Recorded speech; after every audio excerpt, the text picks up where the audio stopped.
الحمدللہ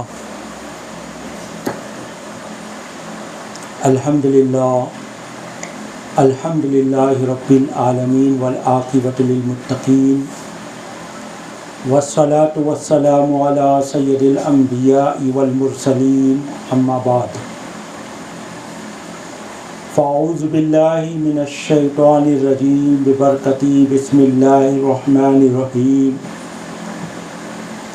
ان الصلاۃ تنہی عن الفحشاء والمنکر صدق اللہ العظیم وصدق رسولہ النبی الامین الکریم ونحن علی ذلک من الشاہدین والشاکرین والحمد للہ رب العالمین۔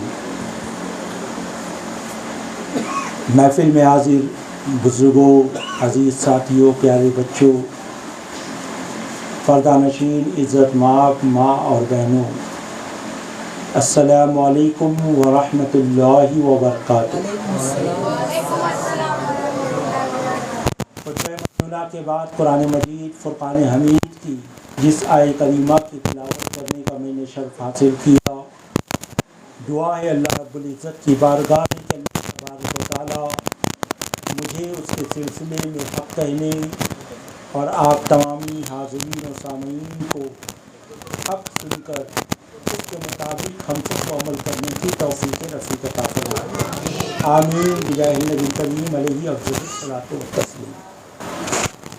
آئیے کچھ معروضات پیش کروں، اس سے قبل ہم اور آپ مل کر انتہائی عقیدت و محبت کے ساتھ اپنی اور ساری کائنات کے مرکز عقیدت احمد مجتبی محمد مصطفیٰ صلی اللہ تعالی علیہ وسلم کی بارگاہ بکس پناہ میں جس طرح میں پڑھوں آپ میرا ساتھ دیتے ہوئے عشق و مستی میں ڈوب کر درود و سلام کا نظام عقیدت پیش فرمائے۔ الصلاۃ والسلام علیک یا رسول اللہ، الصلاۃ والسلام علیک یا حبیب اللہ،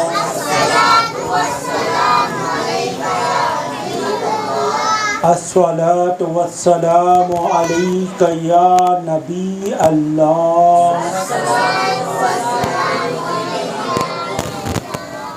وعلی آلک واصحابک یا نور اللہ صلی اللہ تعالی علیہ وسلم۔ میرے پیارے آقا صلی اللہ تعالی علیہ وسلم کے پیارے دیوانوں، مجھ سے پیشتر مبلغ سنی دعوت اسلامی محمد مستقیم صاحب سلام کے حوالے سے درس دے رہے تھے۔ سلام یہ اسلام کا شعار ہے، اسلام کی پہچان ہے اور اسلام کا امتیاز ہے۔ الحمدللہ دنیا میں ایسے تو بہت سے ادیان ہیں، بہت سے مذاہب ہیں، لیکن جو اسلام نے مسلمانوں کو طرز زندگی دیا ایسا کسی دوسرے مذہب یا کسی دوسرے دین میں دیکھنے کو نہیں ملتا۔ مسلمان ملتا ہے تو سلام کرتا ہے، اپنوں سے ملتا ہے تو بھی سلام کرتا ہے، اجنبی مسلمان سے ملتا ہے تو بھی سلام کرتا ہے، بڑوں سے ملتا ہے تو بھی سلام کرتا ہے اور چھوٹوں سے ملتا ہے تو بھی سلام کرتا ہے۔ اور سلام کا الفاظ جو ہے وہ کتنا پیارا ہے۔ دنیا مسلمان کو دیکھ کر اور اسلامی طور طریقے کو دیکھ کر اپنے اپنے طریقے رائج کرنے کی کوشش کر رہی ہے کہ اسلام میں جب ان مسلمان دو بھائی بہن ملتے ہیں تو آپس میں سلام کرتے ہیں اور ہمارے پاس کچھ نہیں ہے تو وہ لوگ اپنے اپنے طور پہ نئے نئے الفاظ بنا رہے ہیں۔ آپ اگر اپنی سوسائٹی سے ہٹ کر دوسری سوسائٹی میں جاؤ گے تو آپ دیکھو گے کہ وہاں پر وہ لوگ سوچتے ہیں کہ ہمارے اندر بھی کچھ ہونا چاہیے، ان کے اندر احساس کمتری ہے کہ مسلمانوں کو تو ایک طرز زندگی ہے، ایک طریقہ ہے، لیکن ہمارے پاس کوئی طریقہ نہیں ہے، کوئی طور طریقہ نہیں ہے، کوئی سلیقہ نہیں ہے۔ یہ اللہ کا فضل، اس کے پیارے محبوب رحمت عالم صلی اللہ علیہ وسلم کا کرم ہے کہ مسلمانوں کو زندگی گزارنے کا مکمل نظام اور مکمل طریقہ عطا فرمایا گیا۔ الحمدللہ ہم اس نبی کے کلمہ پڑھنے والے ہیں اور اس نبی کے ماننے والے ہیں، جنہوں نے ہمیں کسی شعبے میں، کسی لائف اسٹائل میں کسی کا محتاج نہیں رکھا، لیکن دنیا محتاج ہے۔ دنیا دیکھ رہی ہے کہ مسلمان ملتا ہے تو سلام کرتا ہے۔ اب سلام کے الفاظ کیا ہے؟ السلام علیکم، ہے نا؟ اس کے معنی کیا ہے؟ تم پر اللہ کی سلامتی ہو، تم پر اللہ سلامتی نازل فرمائے، یعنی تم ہمیشہ خوش رہو، تم ہمیشہ سلامت رہو۔ تو ایک مسلمان جب دوسرے مسلمان سے ملتا ہے تو اللہ کی بارگاہ میں اس کی سلامتی کی دعا کرتا ہے، اور پھر دوسرا مسلمان کیا کرتا ہے؟ اس کا جواب دیتا ہے۔ کیا جواب دیتا ہے؟ وعلیکم السلام ورحمۃ اللہ وبرکاتہ، ہے نا؟ اللہ تم نے میرے لیے دعا کی کہ اللہ مجھے سلامت رکھے، تو میں بھی تمہارے لیے دعا کرتا ہوں کہ اللہ تمہیں بھی سلامت رکھے، تم پر بھی رحمت نازل فرمائے اور تمہیں برکتیں عطا فرمائے۔ یہ اتنا پیارا انداز ہے، اور اس کی برکتیں کیا ہے؟ سرکار دو عالم صلی اللہ تعالیٰ علیہ وسلم فرماتے ہیں کہ جب ایک مسلمان دوسرے مسلمان کو سلام کرتا ہے تو اللہ کی طرف سے اسے یہ انعام عطا کیا جاتا ہے کہ اس کے نام اعمال میں 90 نیکیاں لکھ دی جاتی ہیں۔ سلام کرنے کی برکت سے 90 نیکیاں اس کے نام اعمال میں لکھ دی جاتی ہیں۔ اور جب کوئی مسلمان بھائی کسی مسلمان بھائی کے سلام کا جواب دیتا ہے تو اس کے نام اعمال میں 10 نیکیاں لکھ دی جاتی ہیں۔ اب سلام کرنا کیا ہے؟ سنت ہے۔ کیا ہے؟ سنت کسے کہتے ہیں؟ ہمارے پیارے نبی کے طریقے کو، جس طریقے کو اللہ کے نبی نے کیا، جس کام کو اللہ کے پیارے محبوب صلی اللہ تعالیٰ علیہ وسلم نے کیا یا کرنے کا حکم دیا، اس کام کو کیا کہتے ہیں؟ سنت کہتے ہیں۔ اور سلام کرنا یہ سنت ہے، اور سلام کا جواب دینا واجب ہے۔ کیا ہے؟ واجب ہے، یعنی اگر کوئی مسلمان آپ کو سلام کر دے تو آپ پر واجب ہے کہ اس کے سلام کا جواب دے، اس کے سلام کا جواب دے۔ لیکن دیکھو سنت کی برکت یہ ہے کہ اسے 90 نیکی مل رہی ہے، سلام کرنے والے کو 90 نیکی مل رہی ہے، اور جواب دینا واجب ہے لیکن اسے 10 نیکی مل رہی ہے۔ کیوں؟ اس میں کیا حکمت ہے؟ تو اللہ کے پیارے نبی صلی اللہ تعالیٰ علیہ وسلم نے یہ ہمارے لیے ایک راستہ کھولا ہے کہ مسلمان جو ہے ہمیشہ عاجزی اور انکساری کو اختیار کرے۔ کس کو اختیار کرے؟ عاجزی، یعنی اپنے آپ کو ہمیشہ چھوٹا سمجھے، بڑپن نہیں ظاہر کرے، اپنے آپ کو اکڑے نہیں، اپنے آپ کے اندر گھمنڈ نہ پیدا کرے، بلکہ اپنے آپ کو ہمیشہ لوگوں سے کمتر سمجھے اور لوگوں کے سامنے ادب سے رہے۔ سلام کرنا یہ ہمیں ادب سکھاتا ہے، بولو سبحان اللہ۔ سلام کرنا یہ ہمیں ادب سکھاتا ہے۔ تو جب کوئی مسلمان کسی مسلمان کو سلام کرتا ہے تو اس کے اندر عاجزی پیدا ہوتی ہے، انکساری پیدا ہوتی ہے، ادب پیدا ہوتا ہے، اور پھر سلام کرنے کی برکت ہوتی ہے کہ اللہ بھی اس سے راضی ہوتا ہے، اس کا پیارا محبوب بھی اس سے راضی ہوتا ہے۔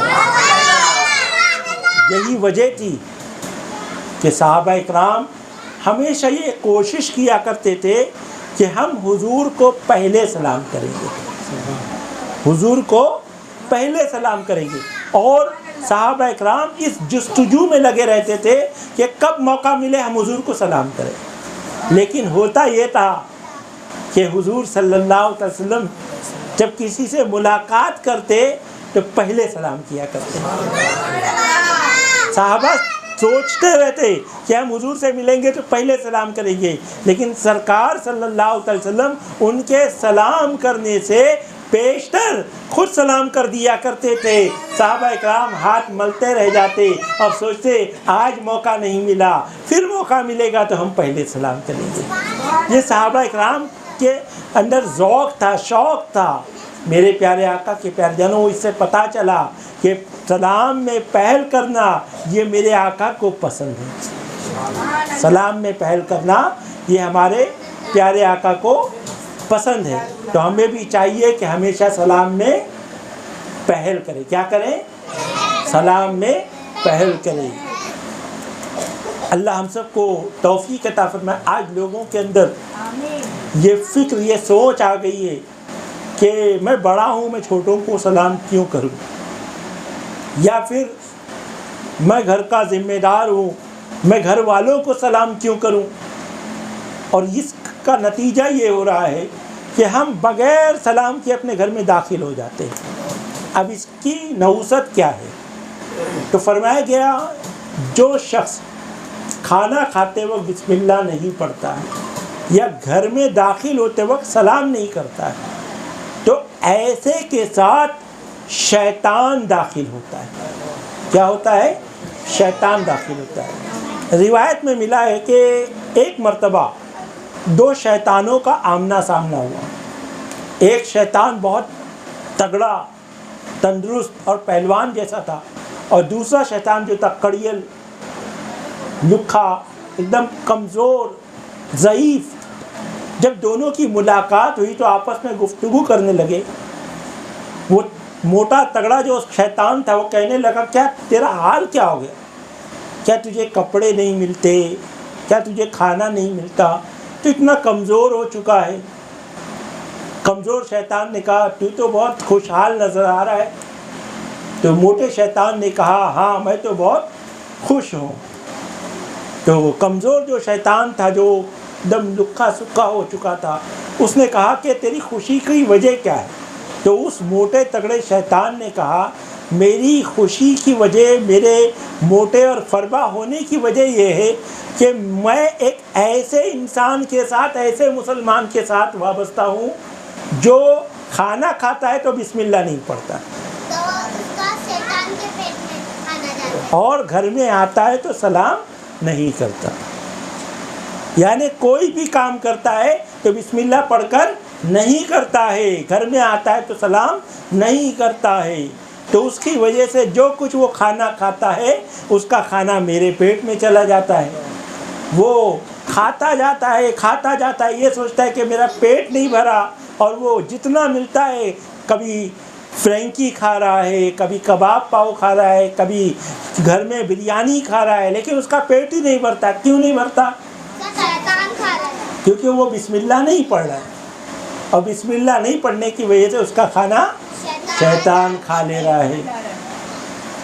وہ موٹا شیطان کہتا ہے میرا حال تو یہ ہے کہ وہ کپڑا پہنتا ہے تو میں اس کے کپڑے پہن لیتا ہوں، وہ کھانا کھاتا ہے تو میں اس کے کھانا کھا لیتا ہوں، تو اس لیے میں تو تندرست توانا ہوں اور میں فربا اور خوشحال ہوں، لیکن تیرا حال یہ کیوں ہے؟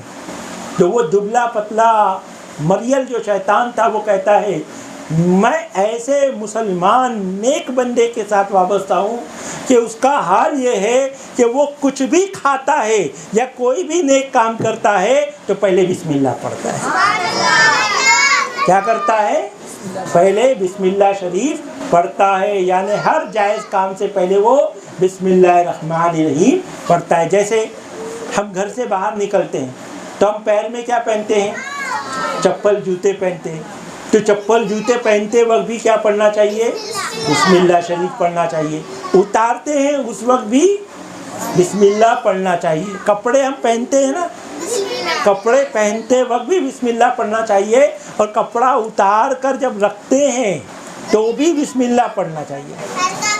ہاں، جب ہم کپڑا پہنتے ہیں تو بسم اللہ پڑھیں گے تو فائدہ یہ ہوتا ہے کہ شیطان اسے نہیں پہن پاتا، وہ کپڑے سے ہمیں الجھن نہیں ہوتی، اسے تکلیف نہیں ہوتی۔ اور جب اتارتے ہیں تو بھی بسم اللہ پڑھنا چاہیے۔ کیوں؟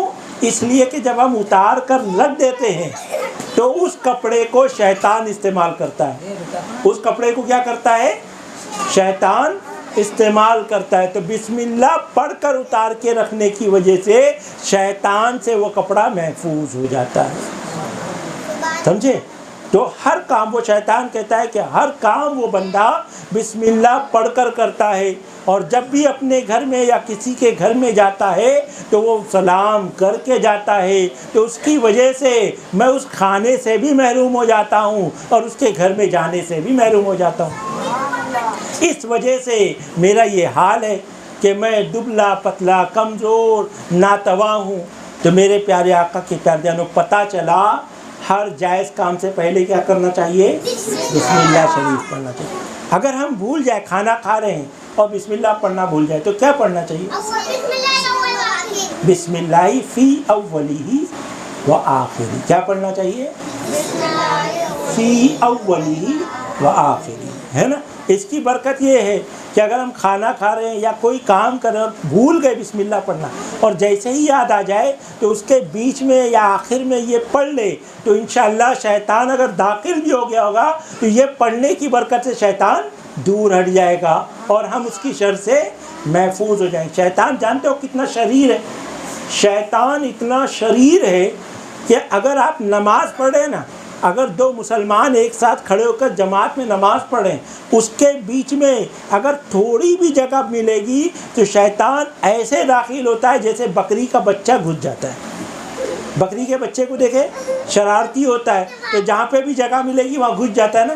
تو ایسے شیطان داخل ہو جاتا ہے اور ہونے کے بعد کیا کرتا ہے؟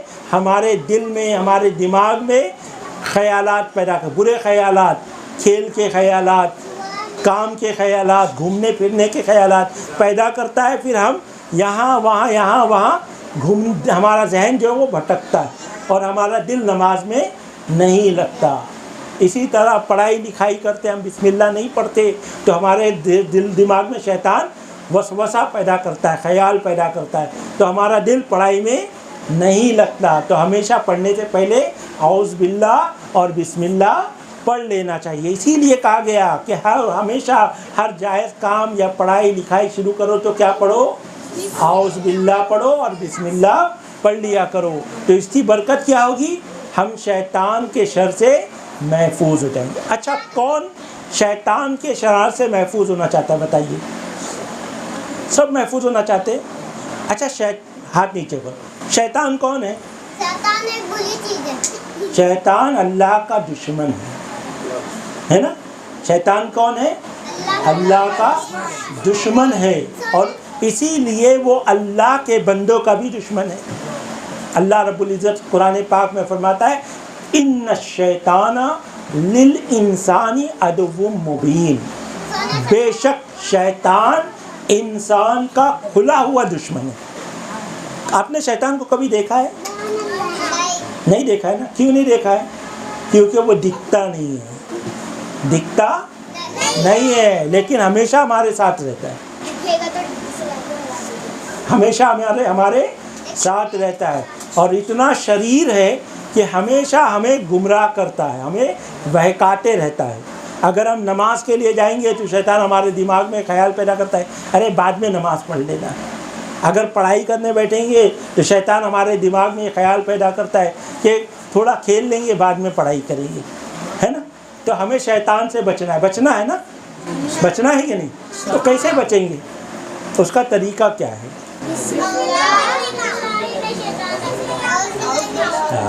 اعوذ باللہ من الشیطان الرجیم. کسی بزرگ نے فرمایا ہے اگر کوئی مسلمان اپنی عادت بنا لے، اگر کوئی مسلمان اپنی عادت بنا لے کہ صبح اٹھے، جب صبح اٹھے تو 10 مرتبہ اعوذ باللہ من الشیطان الرجیم پڑھے. کتنی مرتبہ؟ 10 مرتبہ. کیا پڑھے گا؟ کتنی مرتبہ؟ 10 مرتبہ. اور شام کو یعنی عصر مغرب کے بعد 10 مرتبہ پڑھ لیں.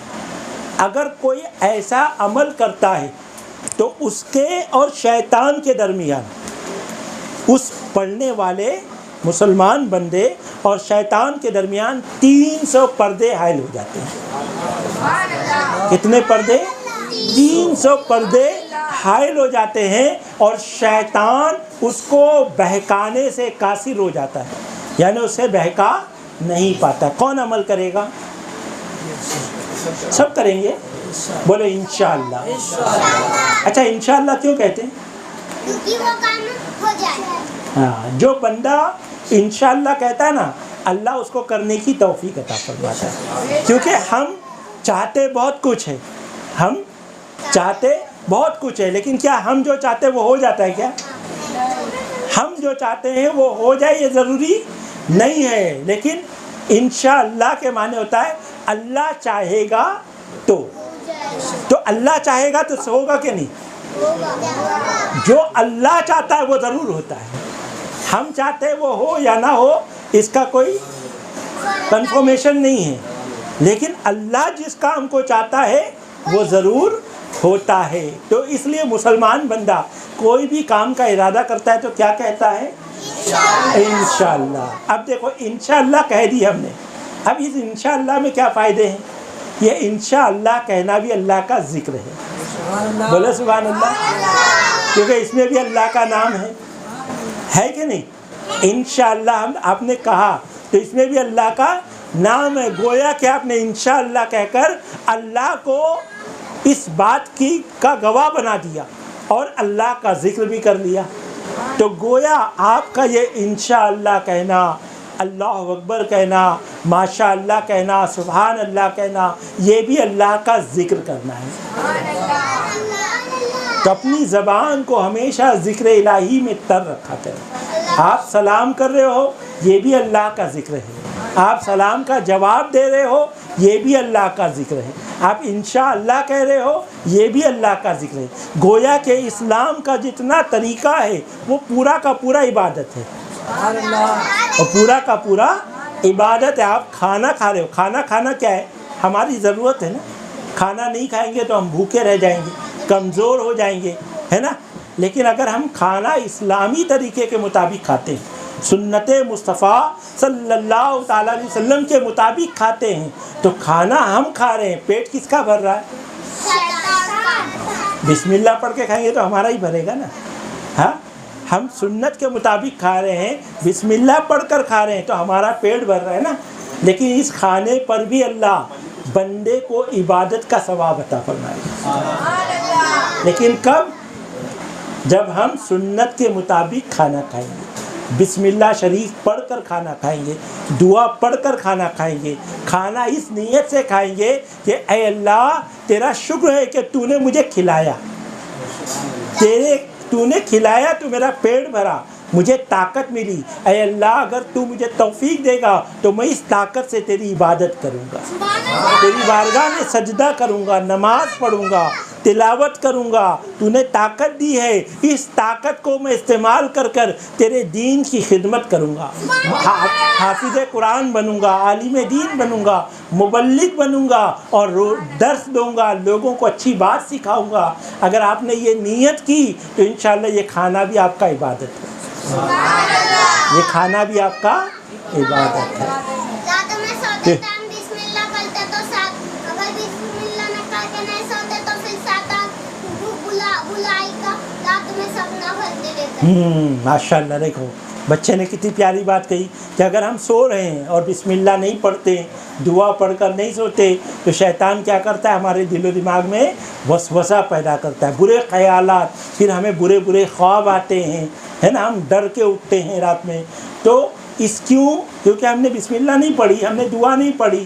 تو ہمیں کیا کرنا ہے؟ سوتے وقت بھی ہم کو وضو کر کے سونا ہے، صاف ستھرے ہو کر سونا ہے، دعا پڑھ کر، کلمہ پڑھ کر سونا ہے، سونے کی دعا پڑھ کر سونا ہے. تو انشاءاللہ اس کی برکت یہ ہوگی کہ ہمارے پاس شیطان نہیں آئے گا. بلکہ اگر وضو کر کوئی بندہ دعا پڑھ کر سوتا ہے تو فرمایا گیا اللہ کی طرف سے ایک فرشتہ مقرر ہوتا ہے، ایک فرشتہ مقرر ہوتا ہے، اور وہ فرشتہ کیا کرتا ہے؟ اس بندے کی حفاظت کرتا ہے، اس بندے کے لیے دعائے رحمت کرتا ہے، اس بندے کے لیے دعائے مغفرت کرتا ہے.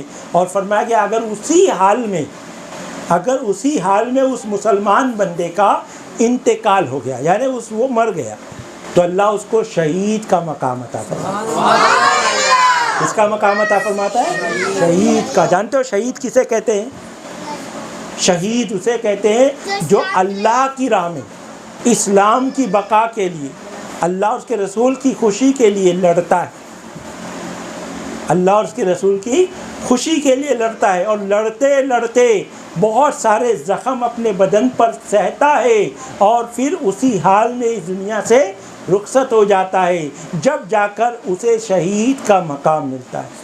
لیکن قربان جاؤ رسول اعظم صلی اللہ علیہ وسلم کی سنتوں پر، آپ کی عادت کریمہ پر، کہ کوئی مسلمان اپنے نبی کی سنتوں پر عمل کرتا ہے تو اللہ اسے اس سنت پر عمل کرنے کی برکت سے شہید کا مقام عطا فرماتا ہے۔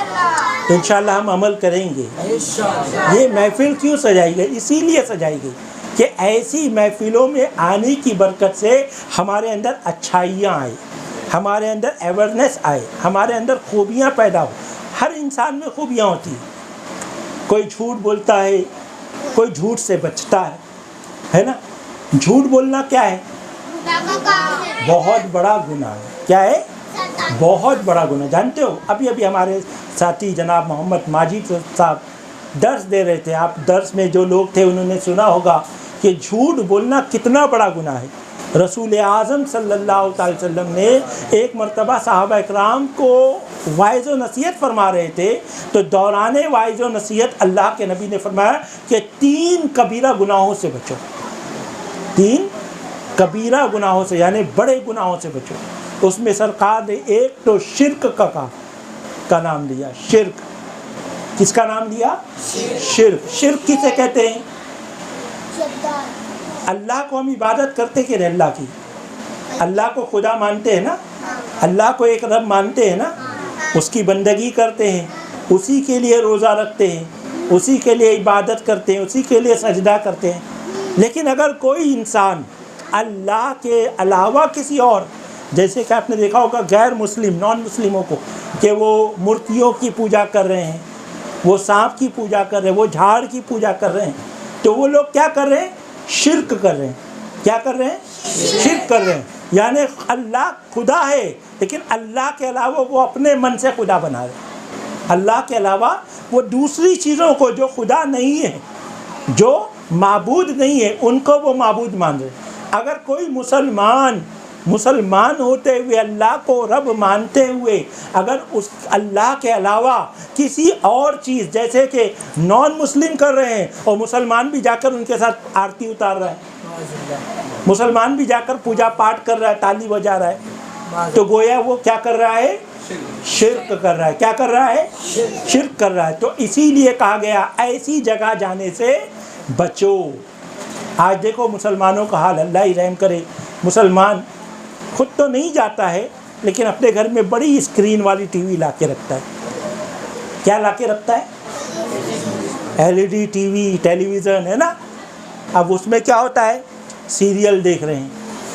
اب سیریل میں بھجن بھی ہو رہا ہے، کیرتن بھی ہو رہا ہے، اور مسلمان گھروں میں ان کے ماں بچے بھی دیکھ رہے ہیں، باپ بھی دیکھ رہا ہے، بیٹا بھی دیکھ رہا ہے، بہن بھی دیکھ رہی ہے، سب مل کر بڑے مزے سے دیکھ رہے ہیں۔ کیا ہو رہا ہے؟ بولے سیریل دیکھ رہے ہیں، اور اس میں کیا ہو رہا ہے؟ سب شرک کے کام ہو رہے کہ نہیں؟ اب جس گھر میں وہ سب چیز پڑھی جائے گی اور بتایا جائے گا، اس گھر میں رحمت کہاں سے آئے گی؟ اس گھر میں برکت کہاں سے آئے گی؟ اور مسلمان ہیں بڑے بے خوف ہو کر بڑے مزے سے دیکھ رہے ہیں۔ میرے پیارے آقا کے پیارے جانو، مسلمان نہیں کرتا ہے لیکن یہ سازش کی جا رہی ہے کہ مسلمانوں کے گھروں میں یہ سب چیز ہو، مسلمانوں کے گھروں میں یہ سب چیز ہو، اور ایسے سیریل ڈالے جا رہے ہیں جس میں خاص کر کے یہ سب بتایا جا رہا ہے، اور اس کا اثر کیا ہو رہا ہے؟ آپ دیکھ رہے ہیں کہ مسلمانوں کے بچے گلیوں میں وہی چیز دہراتے ہوئے گھومتے ہیں۔ آپ نے دیکھا ہوگا مسلمانوں کے چھوٹے 6 سال 7 سال 10 سال کے بچے وہی چیز تالی بجا رہے ہیں، بھجن گا رہے ہیں۔ کیوں؟ کیونکہ ماں باپ اسے وہی سنا رہے ہیں نا، گھر کے ذمہ دار اس کے سامنے وہ سب چیز دیکھ رہے ہیں، تو بچے کے دل و دماغ میں کیا رہا ہے؟ یہ سب صحیح ہے، جب ہمارے ماں باپ یہ کر دیکھ کے برا نہیں مان رہے، ہمارے بھائی بہن، بڑے بھائی بہن نہیں برا مان رہے، تو ہم کریں گے تو کیوں برا مانیں گے؟ تو یہ برائیاں ہمارے اندر ڈالی جا رہی ہیں، ٹیلی ویژن کے ذریعے، سیریل کے ذریعے، پکچر کے ذریعے، یہ سب چیزیں ہمارے اندر، ہمارے بچوں کو گیم کے ذریعے ہمارے بچوں کو گمراہ کیا جا رہا ہے۔ چھوٹا بھیم، نہ یہ شکتی، نہ یہ وہ کر کے ہمارے بچوں کے اندر وہ ذہن میں اتارا جا رہا ہے۔ اے مسلمانوں، اپنے روش کو بدلو، اپنے کیریکٹر کو بدلو، ان چیزوں سے ہوشیار ہو، اپنے بچوں کو ایسی تعلیم دو جس سے وہ شرک سے بچ سکے۔ تو اللہ کے نبی نے فرمایا شرک سے بچو۔ سب سے بڑا گناہ کیا ہے؟ شرک ہے۔ اسی میں سرکار نے فرمایا جھوٹ سے بچو۔ جب جھوٹ کا ذکر آیا تو اللہ کے نبی ٹیکا لگا کے بیٹھے تھے، لیکن جیسے ہی جھوٹ کا ذکر آیا اور سرکار نے فرمایا کہ جھوٹ سے بچو، تو سرکار ٹیکے سے اڑ گئے، یعنی آگے آ گئے اور فرمایا جھوٹ سے بچو۔ پھر سرکار نے دہرایا جھوٹ سے بچو، پھر سرکار نے دہرایا جھوٹ سے بچو۔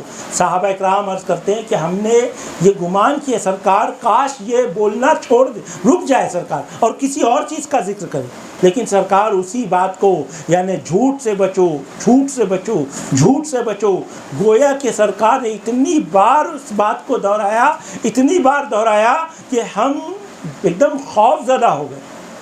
تو پتہ چلا کہ سرکار بتا رہے ہیں کہ جھوٹ اتنا بڑا گناہ ہے، اتنا بڑا گناہ ہے۔ تو میرے پیارے آقا کے پیارے جنوں، اپنے آپ کو بھی جھوٹ سے بچائے، اپنے بچوں کو بھی جھوٹ سے بچائے۔ آج گھروں میں حال یہ ہو رہا ہے کہ ہم خود بھی جھوٹ بولتے ہیں، ساتھ ہی ساتھ اپنے بچوں کو بھی جھوٹ کی تعلیم دیتے ہیں۔ موبائل پہ کال آتا ہے، فون آتا ہے، تو ہم کہتے ہیں رہتے گھر میں ہیں لیکن بولتے ہیں کہ نہیں میں تو بمبئی میں ہوں۔ بچے سن رہے ہیں نا، ہمارے بچے ہمیں دیکھ رہے ہیں کہ ابا تو گھر میں ہیں لیکن بول رہے ہیں کہ میں تو مدن پورہ میں ہوں۔ تو بچے دیکھ رہے ہیں کہ ہمارا باپ ہمارے سامنے جھوٹ بول رہا ہے۔ ماں بولتی ہے، ماں کے فون پہ فون آتا ہے کسی کا کہ تم آ رہے نا، تو بولے نہیں میں تو بہت کام میں ہوں، ماں بستر پہ آرام کر رہی ہے لیکن بولے بہت کام میں ہوں۔ تو بچے دیکھ رہے ہیں کہ ہماری ماں جھوٹ بول رہی ہے۔ کبھی ایسا ہوتا ہے کہ آپ کے دروازے پہ کوئی آتا ہے کہ فلاں بھائی ہے کیا، تو گھر میں سے اشارہ ہوتا ہے کہہ دو کہ نہیں ہے گھر میں۔ بچوں کو کہا جاتا ہے یا بڑوں کو کہا جاتا ہے، بچے دیکھ رہے ہیں کہ ہمارے سامنے یہ جھوٹ بول رہے ہیں۔ جب آپ خود جھوٹ بولیں گے تو آپ کے بچوں پر کیا اثر ہوگا؟ جھوٹ سے بچو۔ جھوٹ کے تعلق سے اللہ کے نبی نے فرمایا الکذب ام الخبائث، یعنی جھوٹ یہ یعنی گناہوں کی جڑ ہے۔ جھوٹ کیا ہے؟ گناہوں کی جڑ ہے۔ گویا کہ آپ ایک برائی سے بچنے کے لیے جھوٹ بولتے ہیں تو گویا آپ اس جھوٹ کے ذریعے سینکڑوں گناہ کرتے ہیں۔ تو جھوٹ سے خود کو بھی بچاؤ، اپنے بچوں کو بھی بچاؤ۔ جھوٹ بہت بڑا گناہ ہے۔ ایک جھوٹ بچانے کے لیے، ایک سچ چھپانے کے لیے آپ کو 100 جھوٹ بولنا پڑے گا۔ تو اس لیے جھوٹ سے پرہیز کرو۔ یاد رکھو حضرت لقمان رحمۃ اللہ تعالیٰ علیہ اپنے بچے کو نصیحت فرماتے ہیں کہ بیٹا جھوٹ سے بچو، اس لیے کہ جھوٹ چڑیا کے گوشت کی طرح لذیذ ہے۔ کیا ہے؟ چڑیا کے گوشت، یعنی چڑیا پرندہ جو ہوتا ہے اس کا گوشت جو ہوتا ہے نا وہ بہت ٹیسٹی ہوتا ہے، بہت مزیدار ہوتا ہے۔ جب اس کو ہم کھاتے ہیں، جیسے آپ نے بٹر کھایا ہوگا، کبھی تیتر کھایا ہوگا، یہ چڑیا ہے، اس کا گوشت کھانے میں بہت مزیدار ہوتا ہے، لذیذ ہوتا ہے۔ تو تیتر کا گوشت کھانے میں بہت مزیدار ہوتا ہے، لیکن کتنی دیر؟ جب تک زبان سے لے کر حلق تک، زبان میں رکھے اور حلق سے نیچے اترا اس کا مزہ ختم ہو گیا، ہے نا؟ اندر جانے کے بعد کیا مزہ آتا ہے؟ کیا نہیں آتا ہے۔ تو لذت جو ہوتی ہے وہ مختصر وقت کے لیے ہوتی ہے، صرف زبان اور حلق کے درمیان مزہ ہوتا ہے۔ اسی طرح جھوٹ کا مزہ بھی جو ہوتا ہے نا وہ تھوڑی دیر کا ہوتا ہے۔ اگر آپ کسی کو جھوٹ بول کر کوئی بات کر رہے ہیں یا ویپار کر رہے ہیں تو جب تک اس کے سامنے جھوٹ کھل نہیں جاتا جب تک آپ کا کام بنا ہے، لیکن جیسے ہی جھوٹ کھلے گا تو کیا ہوگا؟ آپ کو بھی شرمندگی ہوگی اور آپ کا کام بھی بگڑ جائے گا۔ تو کسی جھوٹ میں کبھی خیر اور برکت نہیں ہے۔ ہمیشہ جھوٹ سے بچنا چاہیے۔ تو میرے پیارے آقا صلی اللہ علیہ وسلم کی پیاری جانوں، میں عرض کر رہا تھا اپنے ماحول کو سنوارو۔ سلام کا درس ہو رہا ہے، کیوں ہو رہا ہے؟ تاکہ ہمارے اندر اویئرنیس آئے، ہمارے اندر خوبیاں پیدا ہو، اپنے آپ کو عاجزی کا پیکر بناؤ، انکساری کا پیکر بناؤ، سلام کرنے میں پہل کرو، سنتوں کا درس سیکھو، علم دین حاصل کرو۔ یہ اجتماع یہاں اسی لیے منعقد کیا گیا تاکہ اس کی برکتیں ہمیں حاصل ہو، ہم یہاں آئیں تو کچھ سیکھ کر جائے، اپنے اندر خوبیاں پیدا کرے، اپنے آپ کو نماز کا پابند بنائے۔ اللہ فرماتا ہے ان الصلاۃ تنہی عن الفحشاء والمنکر، یعنی بے شک نماز برائی سے اور بے حیائی سے بچاتی ہے۔ جو بندہ نماز کا عادی بن جائے، نماز کا پرہیزگار بن جائے، تو الحمدللہ اگر اس کے سامنے اگر جھوٹ بولنے کا بھی موقع آتا ہے نا تو وہ اپنے آپ کو جھوٹ سے بچاتا ہوا نظر آتا ہے۔ نماز کی یہ برکت ہوتی ہے۔ اگر اس کے سامنے کوئی گناہ کا موقع آ جائے، جیسے کہ جوا کھیلنے کا موقع ہے، اس کا کوئی دوست جواری ہے، اگر وہ کہے چل اپن جائیں گے آج کلب میں جوا کھیلیں گے، تو جو نمازی ہوگا نا اس کے اندر خود بخود خوف پیدا ہوگا، ایک ڈر پیدا ہوگا، اور وہ اپنے آپ کو اس گناہ سے بچا لے گا۔ یہ نماز کی برکتیں ہیں۔ تو نماز جو ہے ہر بے حیائی اور برائی سے بندے مومن کو بچاتی ہے، لیکن کب؟ جب بندہ خود نمازی بنے، اپنے آپ کو نماز کا عادی بنائے، تو انشاءاللہ ہم اپنے آپ کو نماز کا عادی بنائیں گے۔ اللہ ہم سب کو توفیق عطا فرمائے کہ ہم اپنے آپ کو نمازی بنائے، پرہیزگار بنائے۔ میں اپنے گھر کے ذمہ داران سے بھی کہوں گا کہ وہ اپنے بچوں کو شوق دلائے، نماز کا، عبادت کا شوق دلائے، اللہ کی بندگی کا شوق دلائے، کیونکہ یہ بندگی ہے جو بندوں کو رب سے قریب کرتی ہے۔ اور کب ہوگا یہ؟ جب ہم اللہ اور اس کے رسول کے فرامین سنیں گے، سیکھیں گے اور اپنے بچوں کو سکھائیں گے۔ اپنے گھر میں درس کا سلسلہ جاری کرے، جہاں درس ہوتا ہے وہاں بیٹھا کرے، درس میں شریک ہوا کرے۔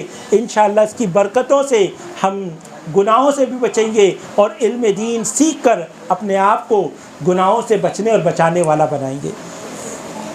درود شریف پڑھیں۔ اللہم صلی علی سیدنا مولانا محمد وعلی آلہ واصحابہ بارک وسلم۔ صلاۃ و سلام علیک یا رسول اللہ صلی اللہ تعالی علیہ وسلم۔ نماز کی بات آئی ہے تو میں ایک بات بتاتا ہوا چلوں۔ نماز کی کیا برکت ہے؟ اللہ کے پیارے نبی صلی اللہ علیہ وسلم جب کبھی سرکار کا ذکر آئے تو کیا پڑھنا چاہیے؟ صلی اللہ علیہ وسلم۔ اللہ کے نبی صلی اللہ علیہ وسلم فرماتے ہیں کہ جس بندے کے سامنے میرا ذکر کیا گیا، یعنی میرا نام لیا گیا یا مجھے یاد کیا گیا اور وہ مجھ پر درود پڑھنا بھول جائے، گویا کہ اس نے جنت کا راستہ بھول گیا۔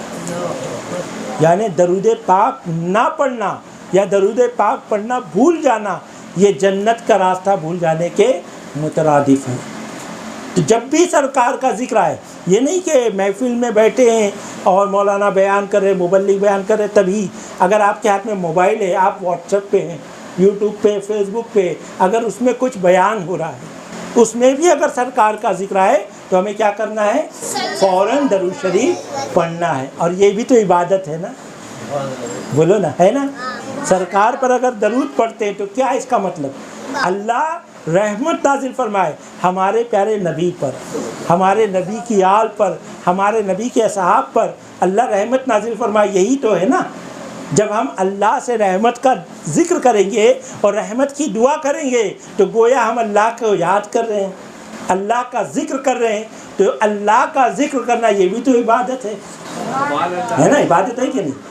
تو ہمارے پیارے نبی محمد رسول اللہ صلی اللہ تعالی وسلم ارشاد فرماتے ہیں کہ اے میرے صحابہ بتاؤ تو صحیح، اس بندے کا حال کیا جس کے گھر کے سامنے نہر بہہ رہی ہے، جس کے گھر کے سامنے نہر بہہ رہی ہو اور وہ بندہ اس نہر میں روزانہ 5 ٹائم غسل کرے، 5 ٹائم غسل کرے، کیا اس کے بدن پر کوئی میل باقی رہے گا؟ تو صحابہ نے کیا عرض کیا کہ میرے آقا آپ پر ہمارے ماں باپ قربان، حضور آپ پر ہمارے ماں باپ قربان۔ سرکار وہ بندہ جس کے گھر کے سامنے نہر بہہ رہی ہو اور وہ بندہ اس نہر میں روزانہ 5 ٹائم غسل کرے تو کیا اس کے بدن پر تو کوئی میل باقی نہیں رہے گا؟ تو سرکار نے فرمایا کہ یہی مثال اس نمازی کی ہے یہی مثال اس نمازی کی ہے جو اللہ کی بارگاہ میں 5 وقتہ نماز ادا کرتا ہے۔ جب بھی اذان ہوتی ہے، جب بھی نماز کا ٹائم ہوتا ہے، وہ اپنے تمام کام کو چھوڑ کر، تمام لوازمات، تمام کھیل کود کو چھوڑ کر اللہ کی بارگاہ میں حاضر ہو جاتا ہے اور سچے دل کے ساتھ اپنے رب کی بارگاہ میں سجدہ کرتا ہے۔ تو میرے آقا فرماتے ہیں جیسے 5 وقت کوئی نہر میں نہائے تو اس کے بدن سے محل صاف ہو جاتا ہے، اسی طرح اگر 5 وقت اگر کوئی بندہ رب کی بارگاہ میں سجدہ کرے، نماز پڑھے، عبادت کرے تو اللہ اسے بھی گناہوں سے پاک کر دے۔